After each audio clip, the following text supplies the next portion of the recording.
What we were looking at with this project is the interaction between robot movement and visual tracking.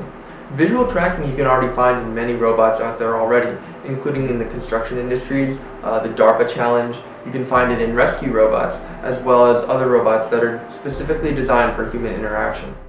What we wanted to look at here is hone in on that human interaction, where a human can hold an object in his or her hand, and the robot physically moves to that object and interacts with it in parallel with the human. Alternatively, the robot could interact with the material itself and actually help the human move and manipulate that object around. So here is the way our algorithm is structured for this project. We first have to figure out where Zumy is relative to the board frame. Then we compute the set of joint angles that moves the robot's end effector to that position. Then given those angles, along with target velocities and duration, give that to the robot. To do that, we use Ross's simple action client, which is a simple implementation of action. It provides us with an efficient solution for interfacing with UR5 using a client-server model that allows us to send new trajectories in real time to the robot and get feedback. Our simple action client communicates with velocity-based position controller that computes the Jacobian using a spline interpolation to ensure joint velocities and acceleration remain continuous in joint space, and thus robot's movement are smooth.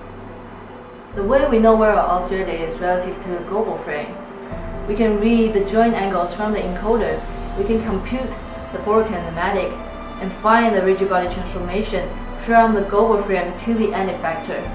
If the camera sees the AR tag, which is attached on the Zumy, it will send back a transformation from the camera to the AR tag. So in this way, we're able to compute where is our AR tag in relative to our global frame.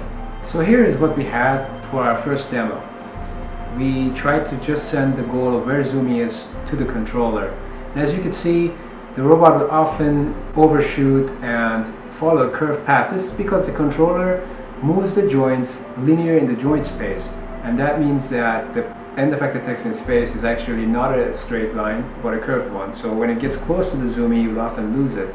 The way we solve that problem is, when we see the AR tag, we move right above the AR tag and hover above that. In this way, we'll have a better view of the Zumy.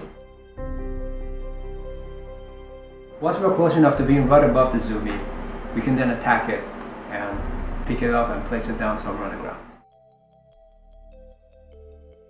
We also incorporated the strategy for finding a Zumy when it's not right below the camera. We tried twisting the camera, as you can see here, to search for the Zumy when it's nearby.